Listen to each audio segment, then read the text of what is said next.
The engineer laughed at the black mechanic. "If you fix this engine, I'll marry you." And he did. The challenge was meant as a joke, a cruel insult tossed into the air of the mechanic shop.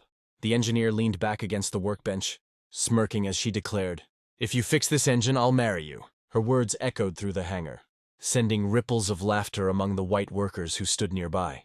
They looked at the lone black mechanic like he was nothing more than a punchline, shaking their heads, muttering that someone like him could never manage such a task. But what began as a moment of mockery would turn into a story that none of them would ever forget. The shop was a place of constant noise, hammers clanging, metal screeching, sparks hissing as welders did their work. It was a space built on skill and hierarchy, where mechanics were judged not only by their hands, but by their skin. The black janitor, David, wasn't even considered a mechanic in their eyes. To them, he was just the man who swept the floor, carried the tools, and disappeared into the background. David, however, was no ordinary janitor.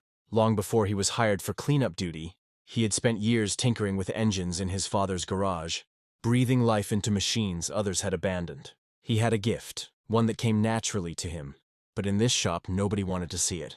The engineer, Claire, was one of the most respected figures in the facility. Smart, sharp, and quick-witted, she had built her reputation by solving complex problems no one else could. But she carried a sense of superiority, one that thrived on keeping others beneath her. When the military-grade engine arrived, a massive, broken beast no one could repair, Claire saw it as her chance to shine once again. But as she struggled and failed, frustration gave way to arrogance. When David timidly suggested that maybe he could take a look, she laughed. To her, the thought of a janitor fixing what trained engineers could not was absurd. And so, with a mocking smile, she turned his offer into a joke. Her words, "If you fix this engine, I'll marry you," weren't a promise. They were a punchline. And as the other men burst into laughter, David stood silently, knowing this was more than a challenge. This was his moment. The laughter in the room still echoed when David walked toward the engine. Every step felt heavy, weighed down by a lifetime of prejudice. He had been overlooked, underestimated, and ridiculed before, but never like this. This was not just about proving his skill, it was about proving his worth. The engine loomed before him, its metal casing scarred, its inner parts tangled like a puzzle too complex to solve. Claire crossed her arms, leaning back with a look of superiority, certain he would embarrass himself. The men leaned in, whispering bets, some laughing openly, others shaking their heads in disbelief. David ignored them all. He placed his hands on the cold surface, closing his eyes for a moment, as though listening to the machine's heartbeat. To him, engines were alive. They spoke through their rattles, their groans, their silent cries of misalignment. He had learned to listen, to understand. Slowly, he began working. He pulled tools with precision, adjusting valves, cleaning clogged filters, tightening loose bolts that others had overlooked. His movements were not rushed. They were deliberate, confident, born of experience no one in that room believed he had. Minutes turned into hours. Sweat streaked his forehead, grease stained his arms, but his focus never wavered. The men grew restless. Some mocked louder, urging him to give up. Others began watching more closely. Realizing he wasn't fumbling, he was progressing. Piece by piece, the engine began to shift from silence to potential. Claire tried to mask her unease with a smirk, but inside, a flicker of doubt sparked. How could a janitor know what she and her team of engineers had failed to figure out? The thought gnawed at her, but her pride refused to admit it. Finally, after hours of painstaking work, David stepped back. He wiped his hands on his ragged overalls and nodded. Without a word, he signaled to fire it up. The hangar went silent. One of the workers turned the ignition. The engine roared to life. At first, it was a sputter, like a weak breath after drowning.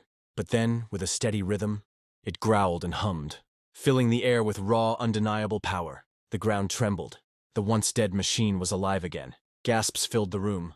Men who had laughed now stood with jaws dropped, unable to believe what they were witnessing. The impossible had been done, not by the celebrated engineer, but by the janitor they had mocked. Claire's face drained of color. The smirk was gone, replaced by shock, and beneath it, a deep, creeping sense of guilt. Her joke had backfired, and the man she had humiliated had just accomplished what she could not. The roar of the engine was more than just a sound. It was a declaration. It silenced every insult, every whisper of doubt, every smug laugh that had filled the shop earlier that day. David stood quietly, his chest rising and falling with exhaustion, but his eyes carried a quiet fire. He didn't gloat. He didn't smile. He didn't need to. The engine spoke louder than he ever could. The men looked between him and Claire, waiting for her reaction. She, after all, had set the terms. Her words, reckless, mocking, hung in the air like a binding contract. If you fix this engine, I'll marry you. Claire's pride crumbled under the weight of her own arrogance. She had built her career on intelligence and authority, but now, in front of everyone, she had been outshone by the very man she had deemed unworthy. The guilt pressed against her chest, sharp and undeniable. For the first time, she looked at David not as a janitor, not as a joke, but as a man whose strength, skill, and quiet dignity had exposed her flaws. She realized how wrong she had been, not just in mocking him, but in refusing to see his worth from the beginning. The men who had once laughed now turned their eyes to her, waiting. She had no escape. Her own words had trapped her. To deny them now would be to admit cowardice and dishonor. And so, with a voice quieter than anyone had ever heard from her, she acknowledged the truth. The joke was on her. The story of that day spread far beyond the walls of the workshop.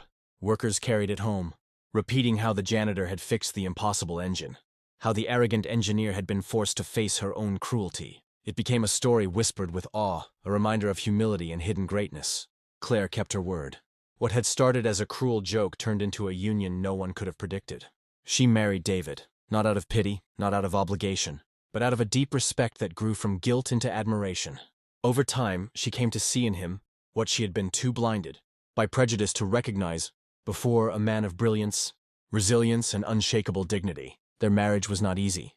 They faced whispers, judgment, and prejudice from those who could not accept their bond. But every time someone doubted them, they only had to remember that day. The day David silenced an entire room with nothing but his hands, his knowledge, and his quiet strength. In the end, Claire's arrogance gave way to humility, and David's silence gave way to respect. Together, they built a life that defied the expectations of everyone around them. And so the question lingers, long after the story is told. How many lives, how many talents, how many brilliant souls are dismissed simply because of the color of their skin? How many engines remain broken? Because the world refuses to believe in the hands that could fix them? The answer is one that should haunt us all until we learn to see beyond prejudice, beyond arrogance, and into the true worth of every human.